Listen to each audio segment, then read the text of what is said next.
prečo tak ľahko tlsneme.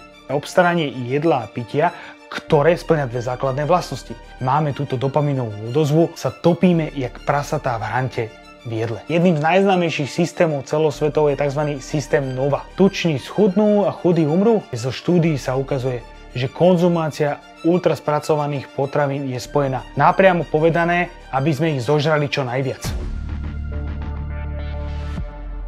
Nazdar všetci opäť pri pokračovaní našeho Dirty Talks. Moje meno je Vilo a dnes chcem, aby sme si prebehli tému alebo pokecali viac na tému, ktorú som nazval tak príznačne, si dovolím povedať, prečo tak ľahko tlsneme.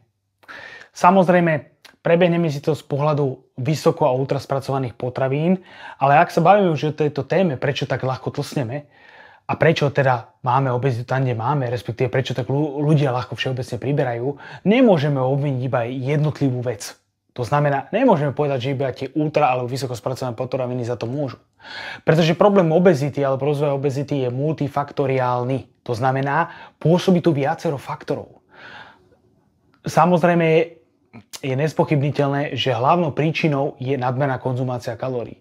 Ale významnými faktormi môžu byť aj sociálny status, spoločenské prostredie, v ktorom daný človek žije, samozrejme aj genetika, ale to sú presne faktory, ktorými sa v tomto videu aspoň preteraz zaoberať nebudeme. Takže tým hlavným faktorom, na ktorý sa zameráme aj v tomto videu, ako som už spomenul, sú ultra vysoko spracované potraviny. Položme si to teda do nejakého celkového kontextu, prečo práve toto je problém. Keď sa na to pozrieme z nejakého evolučného hľadiska, z hľadiska minulosti, tak vlastnosť našeho mozgu vyhľadávať kalórie bola obrovským prínosom práve v minulosti. V dobe nedostatku, v dobe, keď ľudia častokrát trpeli hladomormi a jednoducho nemali také možnosti ako dnes, najmä čo sa týka výberu potravín. Problém je však rovnaká úžasná vlastnosť našeho mozgu vyhľadávať tieto kalórie v modernej spoločnosti konzumnej, kedy jednoducho sa topíme jak prasatá v hrante v jedle. Áno, počul si dobre. Máme toho jedla nadmerné množstvo, bavíme sa samozrejme o západnom svete a netrpíme rovnakými problémami ako v minulosti. Jednoducho si toho môžeme dopriať koľko len chceme. A jediné, čo budeme nadávať, je, že to je drahšie. Takže keď sa na to pozrieme z inej strany, tak jednoducho povedané, alebo blbo povedané, náš mozog hrá proti nám. Náš mozog nebol vyvinutý do modernej doby, ako som už povedal, do doby blahobytu, hojnosti, rozmanitosti, veľmi dobrých, chutných a podmanivých kalórií, ktoré sú všade okolo nás. Áno, presne do tejto modernej doby, kde ako môžeš na grafoch za mnou vidieť, obezita raketovo stúpa. Hovorili sme o tom aj v prvom dieli našeho Dirty Talku. A samozrejme, jednou z hlavných primárnych príčin, prečo to tak je, sú práve tieto ultra vysoko spracované potraviny. Definíciu ultra spracovaných potravín môžeš vidieť opäť za mnou na stene. A treba povedať, že kde naráža kosa na kameň. Práve ultra spracované potraviny môžu za rozvoj obezity, pretože podporujú prežieranie sa doslova. A je to spôsobené tým, že majú vysoký obsah kalórií, to znamená, v mnohých prípadoch sú vysoko energeticky densné. Zároveň často sú typické tým, že majú vysoký obsah soli, cukrov, tukov, nízky obsah vlákniny a zároveň sú takým spôsobom spracované, aby mali špecifickú konzistenciu, chuť a vôňu. A takto cielili doslova na nadštandardné zvyšovanie našeho apetítu. Napriamo povedané, aby sme ich zožrali čo najviac. No dobre, ale teraz sa pýta, že prečo práve tie ultraspracované potraviny sú také zaujímavé pre náš mozog?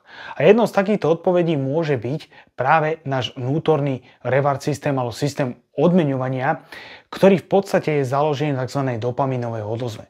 Jednoducho povedané, z evolučného hľadiska náš mozog vyhľadáva také situácie, respektíve také činnosti, ktoré sú veľmi dôležité pre naše prežitie. A jednou z týchto činností je obstaranie jedla a pitia, ktoré splňa dve základné vlastnosti. Má vysoký obsah energie v sebe, pretože tá je dôležitá, aby sme dokázali fungovať z dlhodobého hľadiska a zároveň nás stojí čo najmenej energie pri jeho získavaní. Inak povedané, v takýchto situáciách, keďže je to veľmi žiaduce, máme túto dopaminovú odozvu, ktorá posunuje tu naše správanie, napríklad motiváciou ísť a kúpiť si danú vec. Takže čokoľvek, čo robíme a vyvoláva takúto dopaminovú odozvu, je viac ako pravdepodobné, že pri rovnakej situácii alebo možnosti náš mozog nás bude stimulovať, aby sme to jednoducho spravili znovu. To znamená, že napríklad keď ideš okolo toho McDonaldu, tvoj mozog uvidí to logo a pekne si spojí s týmto miestom a hneď, aha, tam sú tie ľahko dostupné kalórie. Jednak ma to energeticky nestojí, jednak je tam kopec kalórií, není sú až také drahé, stačí, že zajdem do McDriveu, chutí to super, obsahuje to zväčša veľa cukru, soli, samozrejme tukov a teda tých kalórií, má to špecifickú vôňu, konzistenciu, ľahko dostupné. Zatoč doprava, chod do McDriveu a objednaj tie nugetky. Áno. A ak aj si nebola fyzicky hladná, možno začne tvoj craving alebo začneš krkať v bruchu. Jednoducho takto nejako to v skratke alebo zjednoduše nefunguje. Jednoducho povedané, dá sa na to pozrieť tak, že pri konzumácii niektorých ultraspracovaných, vysokospracovaných potravín dochádza k takej vysokej dopaminovej odozve, na ktorú náš mozog nebol stavaný. Áno? A samozrejme vedú sa teraz debaty aj v literatúre alebo vo vedeckej obci, že či môžeme hovoriť o nejakej forme závislosti na jedle porovnateľnej s drogami, to teraz nie je podstatné, ale odhaduje sa v tomto kontexte, že až 14% dospelých a 12% detí trpí určitou formou závislosti na vysoko spracovaných potravinách. A samozrejme, to zrovna málo není. A ako sa môže dovtipiť, tento trend pravdepodobne bude stúpajúci. Samozrejme, opäť môžeme povedať, že nefunguje to tak u každého.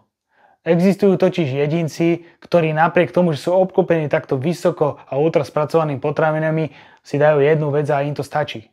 Ako sa to vlastne hovorí? Že počas hladomoru tuční schudnú a chudí umrú? Tak teraz si aspoň povedal, že ty aspoň prežiješ.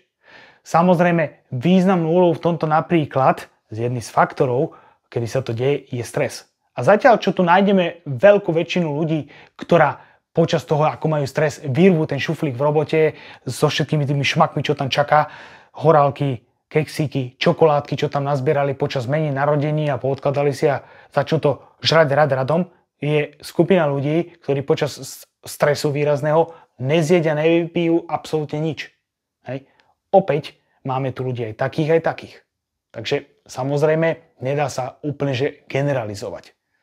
A ak som ťa ešte stále nepresvedčil, tak sa môžeš pozrieť, že aj zo štúdií sa ukazuje, že konzumácia ultraspracovaných potravín je spojená s nadmernou konzumáciou kalórií, priberaním a teda obezitou a teda chronickými ochoreniami.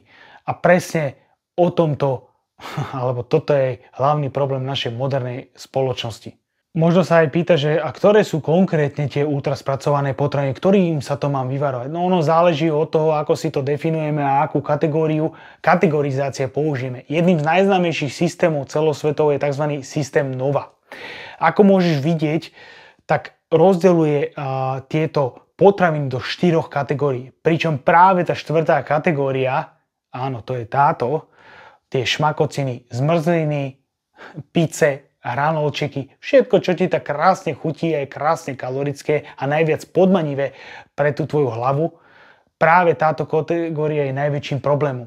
Lebo ako sme už povedali, problém je, že ich dokážeš zjesť toho brutálne veľké množstvo, respektíve možno sa ti ani nezdá, že veľké množstvo, ale na teba to je veľké množstvo, lebo nemáš na to kalorický rozpočet. Ale máš na to apetít. Opäť ale zdôrazním, že veľmi dôležitý je kontext, pretože nie všetky vysoko a ultra spracované potraviny sú problémom. Napríklad, keď si porovnáme tento proteínový puding s týmto pudingom, tak môžete vidieť, že hoci ide v oboch prípadoch o vysoko spracované potraviny, respektíve dá sa povedať, že aj ultra spracované potraviny, tak v jednom prípade má Nutri-Score známku A, v druhom prípade Nutri-Score známku C. Čo znamená, že aj v týchto potravinách sa dá vybrať vždycky lepšia voľba. Každopádne ty rozhoduješ o tom, čo si dáš do toho košíka. Aj keď sú akcie zľavy, len ty. Čo v košíku nemáš, čo si tam nedáš, domov neprineseš, to pravdepodobne nezožereš, tak na to mysli, keď pôjdeš najbližšie nakupovať. V podstate žiadna ultraspracovaná potravina, nech to je čokoľvek, by nebola problémom. Problémom však je to, že ty to nevieš zjesť v adekvátnom množstve. To znamená v množstve, ktoré ti zapasuje do tvojich kalórií. Hej? Problém je, že aj keď si fyzicky plná, ešte by som si niečo dala, mám chuť, takže ten koláčik do seba, alebo ten zákúštek do seba ešte natlačíš, tie tyčinky do tvojho gagora ešte dáš. A v globále povedané, prepáliš takto svoje kalórie, pretože to robíš dlhodobo. Ale neboj sa, není si v tom sám. Žiješ v západnom modernom svete. A samozrejme zo štúdií sa ukazuje, že napríklad v takom Spojenom kráľovstve, respektíve Veľkej Británii a teda Spojených štátov amerických ako dvaja takí západní protagonisti, až 50% kalórií pochádza, alebo viac ako 50% kalórií pochádza z vysoko ultraspracovaných potravín. Áno, v tejto štúdii sa ukázalo, že Taliansko malo napríklad len do 10%, ono záleží, to sú kritéria, ktoré použijú na zadefinovanie ultraspracovaných potravín, ale pointa je jasná. Tento problém je proste všeobecný. Zakončím to takým krásnym slovom na záver, že väčšina ultra spracovaných potravín má jednu krásnu vlastnosť, ktorú označujeme slovom hyperpalatabilita. To znamená, neskutočne nám chutia. A chceme si ich dať znovu, chceme si ich dať v takom množstve, ktoré zrejme si nemôžeme dovoliť. Dá sa povedať aj to, že mnohí ľudia majú samozrejme odlišné chute. Niekto má craving na takéto potraviny, niekto na takéto jedlo a každý má nejaké, alebo u väčšiny sa nájde tzv. Trigger foods, to znamená jedlo, ktoré keď začneme jesť, jeho množstvo nevieme ovládať, ktoré zjeme. Môže to byť arašidové maslo, môže to byť napríklad zmrzlená gelato, ako je to v mojom prípade, že keď dojdem do gelatérie, 2 kopčeka si nedám, dám si kľudne 10. Môže to byť pizza, kebab, hocičo.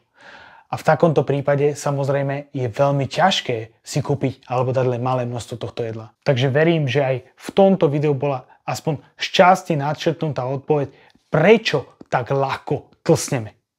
Alebo prečo tak efektívne tlsneme. A ako som spomínal, tých faktorov je mnoho, ale práve vysoko ultraspracované potraviny sú jedným z týchto dôležitých faktorov. A my si skúsime v ďalšom našom Dirty Talku povedať, ako a či sa vôbec dajú zaradiť v nejakej forme do našeho jedálnička bez toho, že by to malo zjavný negatívny dopad na našu hmotnosť a teda na naše celkové zdravie. Ale o tom potom. Takže díky, že si vydržala pozerať toto video do konca. A sleduj Fitclan, sleduj nás. Vidíme sa pri ďalšom videu. Maj sa.